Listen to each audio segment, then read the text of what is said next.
Hi guys, welcome to my channel. Please, if you are new on this channel, please do not forget to like, share and subscribe to this channel for more scholarly videos. So today we will be discussing something interesting.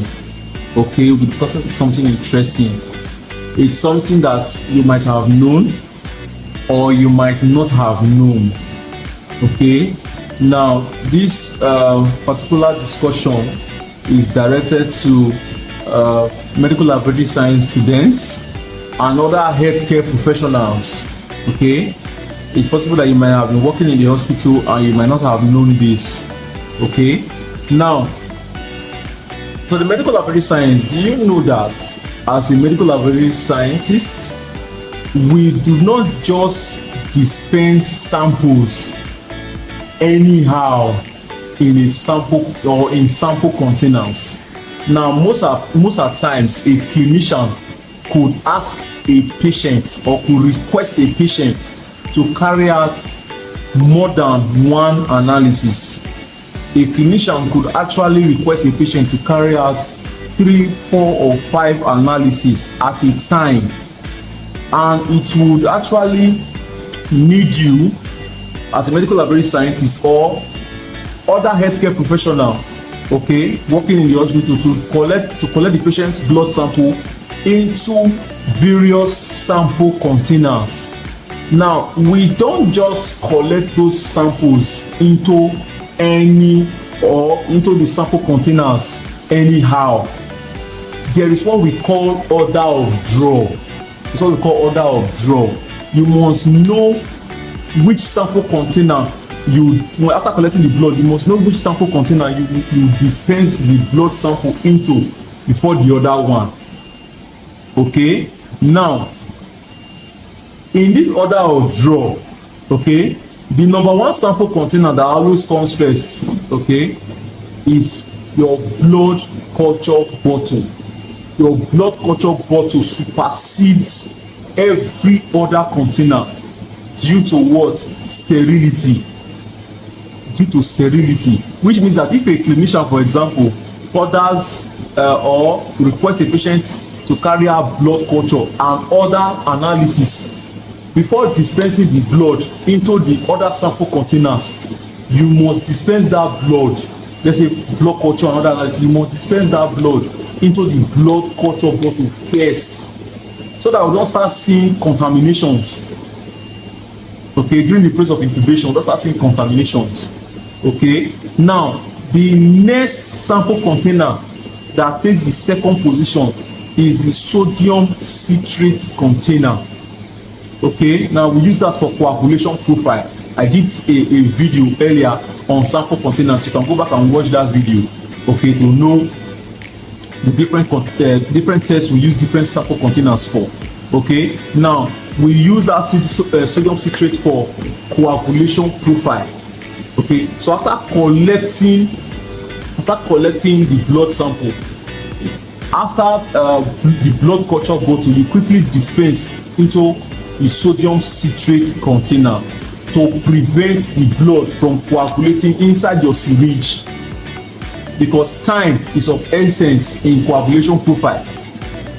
Okay, now the next sample container that takes the third position is the plain container.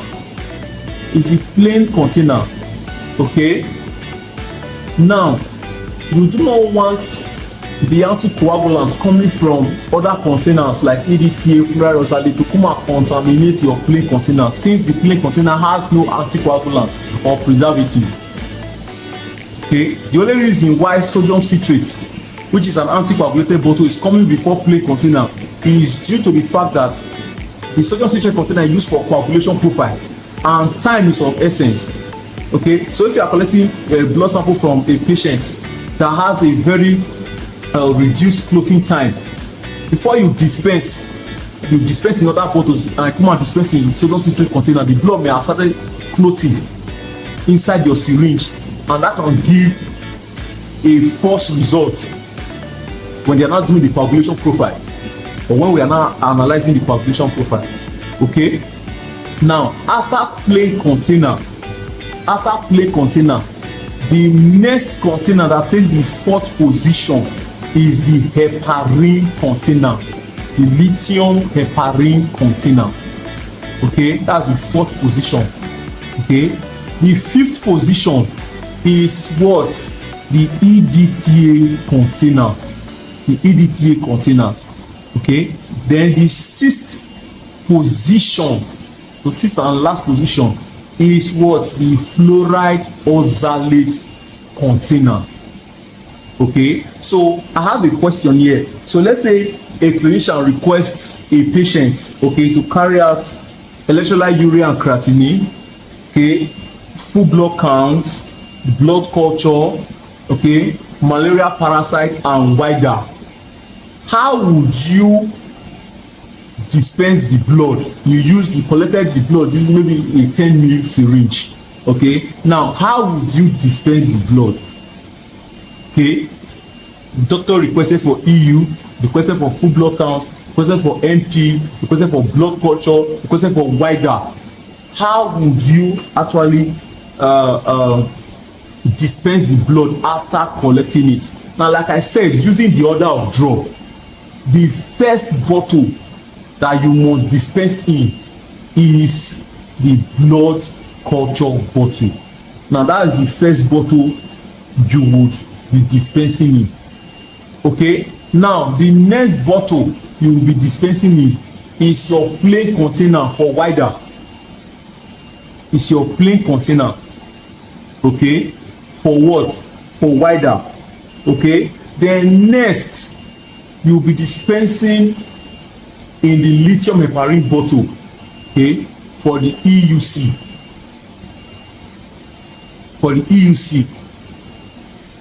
Then you finally dispense in the EDTA bottle for full blood count and MP. If the sample is going to two different labs, which definitely, if it's in a tertiary hospital that we're having different labs, okay, you can put it into two EDTA containers, one to hematology for full blood count and one to medical microbiology for malaria parasite test. But if it's maybe a private lab or it's something that you can do in one space, okay, you can actually dispense the sample into EDTA and they will use it for both full blood count and for malaria parasite test.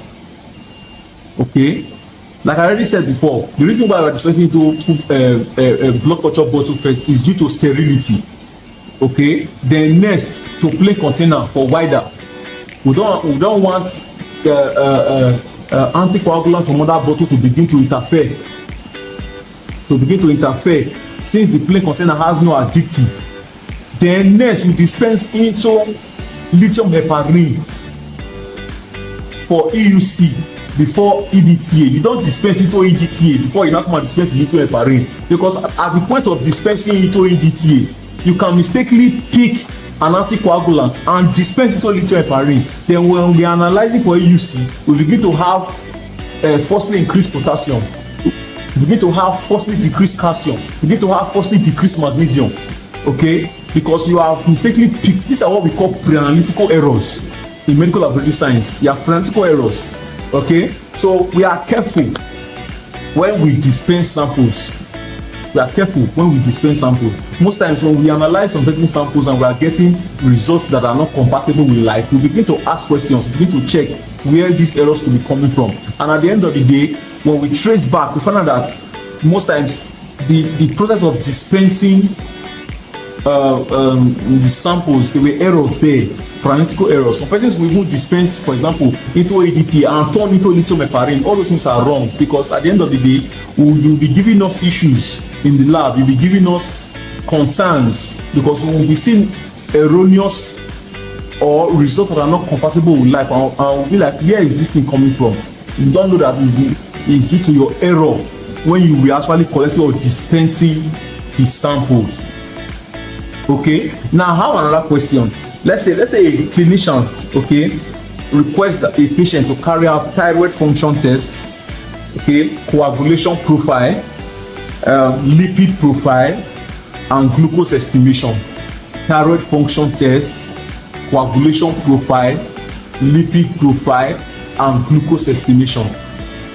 What do you think will be the order of draw? What do you think will be the order of draw? Now, the first bottle that you should dispense in, okay, is the sodium citrate container. I already told you that in coagulation profile works with time. So you don't know if that patient is having a reduced clotting time, okay, so that the blood don't get coagulated in your syringe. You quickly dispense carefully into your sodium citrate container. The next container you should dispense in should be plain container.